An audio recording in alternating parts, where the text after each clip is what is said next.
Assalamualaikum warahmatullahi wabarakatuh. Di pertemuan kali ini saya akan menjelaskan tugas materi collection. Untuk yang pertama, yaitu menampilkan semua mata kuliah di semester 3 dengan codingan seperti ini. Kemudian hasilnya dua gambar seperti ini. Untuk yang kedua, menampilkan urutan mata kuliah berdasarkan jumlah SKS dari yang terbesar sampai yang terkecil. Untuk codingannya hanya menambahkan seperti ini, kemudian hasilnya muncul seperti ini. Untuk tugas yang berikutnya, untuk yang pertama, PHP Artisan Migrate Rollback. Di perintah yang ini akan merollback satu file migration terakhir dan juga menghapus tabelnya, dan akan berakibat tabel token tidak ada lagi di database. Yang kedua, PHP Artisan Migrate Status. Perintah ini digunakan untuk melihat daftar urutan dari migration. Yaitu ada 3 file migration yang diurutkan berdasarkan timestamp, dimulai dari tabel user, password reset, dan juga job type tabel. Untuk yang ketiga, PHP Artisan Migrate. Di perintah yang ini berguna untuk menjalankan kembali file migration untuk tabel token.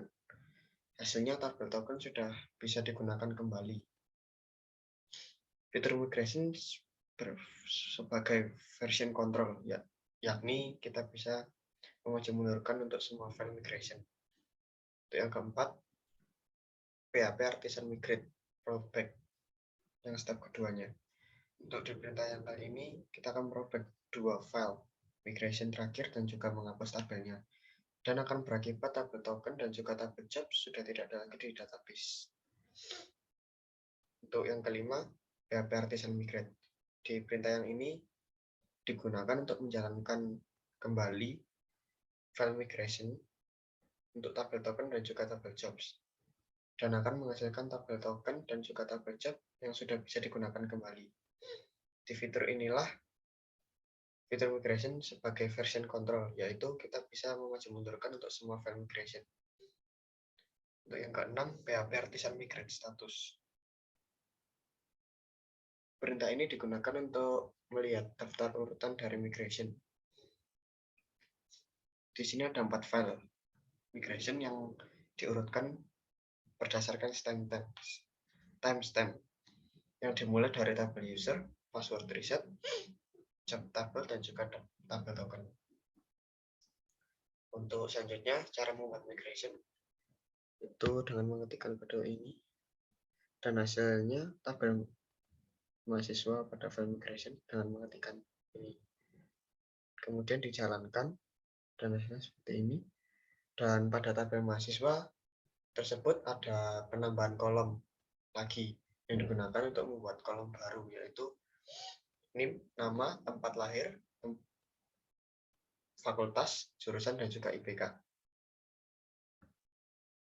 Berikut codingannya. Kemudian save file migrate-nya dengan cara merollback 1 kali step. Dan berikut ini adalah hasil dari query mahasiswa. Supaya bisa dimodifikasi tabelnya ke dalam migration, Laravel harus membutuhkan library tambahan bernama Doctrine DPAL dengan cara mengkompos require Doctrine atau DPAL. Untuk selanjutnya, memodifikasi struktur tabel mahasiswa. Di tabel alter mahasiswa dalam metode app membuat 3 perintah yang dimodifikasi. Yang pertama, semua perubahan di metode up harus dibalik di metode down-nya. Kode program di dalam metode up dan down berpasangan agar proses rollback berjalan dengan baik. Dan untuk sekarang melakukan perintah migrate, yaitu ini. Kemudian kalau kolom nama sudah berubah menjadi nama lengkap. Lalu kolom alamat juga telah ditambahkan dan juga ada di kolom tanggal lahir, serta kolom IPK juga sudah hilang. Apabila berubah pikiran, kita bisa merobek satu step lagi. Untuk selanjutnya, membuat migration dan controller. Yang pertama, membuat tabel mahasiswa seperti ini. Yang kedua, membuat controller dan root. Dan hasilnya, metode indeks berhasil diakses dengan hasilnya seperti ini. Muncul tulisan berhasil diproses. Selanjutnya, menginput data DB insert. Membuat root, kemudian controller. Di dalam controller, membutuhkan DB tiket dan terdapat metode insert SQL yang digunakan untuk memanggil perintah DB insert. Perintah ini menambahkan data baru ke dalam tabel mahasiswa, lalu ditampung ke dalam $results dan kemudian didump. Seperti ini. Dan hasilnya memperlihatkan bahwa metode DB akan mengembalikan nilai true jika query-nya berhasil. Jika true, berhasil. Kemudian data mahasiswa sudah berhasil diinput. Hasilnya seperti ini. Function now akan menghasilkan nilai kolom create underscore add dan update underscore add. Seperti ini kodenya. Dan hasilnya seperti ini. Dan berikut ini adalah tabel mahasiswanya. Supaya lebih aman, query ditulis dengan teknik prepare statement. Pembuatan ini menggantikan nilai data dari placeholder dengan karakter tanda tanya. Menginput sebuah array di argumen kedua metode insert untuk mengantikan placeholder. Dan kodenya seperti ini. Kemudian pada baris 41 tertulis query value berbentuk name parameter yang akan berpasangan dengan associative array. Dengan seperti ini. Dan di sini perintah satu.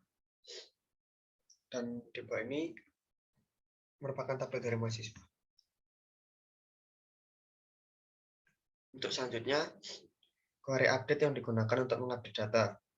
Di sini kita mengubah nilai kolom create underscore add dan upload underscore add dari mahasiswa yang memiliki NIM berikut ini. Ini kodenya. Untuk angka 1 di sini diperlihatkan bahwa ada satu data yang berhasil diupdate. Dan kolom tabel ini merupakan kolom create underscore add dan update underscore add sudah berhasil diupdate. Untuk menghapus data, kita menggunakan metode dbDelete. Menggunakan metode dbDelete ini berguna untuk menghapus data dari tabel mahasiswa dengan nama kondisi Jim Situmorang. Seperti ini. Maka selanjutnya tabel dengan nama James Situmorang akan terhapus. Sudah terhapus. Untuk menampilkan data dbViget menggunakan metode dbSelect. Di sini aku menuliskan query select bintang form mahasiswa. Kodenya seperti ini. Maka akan mengambilkan hasilnya tabel mahasiswa seperti ini. Yang sekian penjelasan dari saya. Maaf jika ada salah kata. Assalamualaikum warahmatullahi wabarakatuh.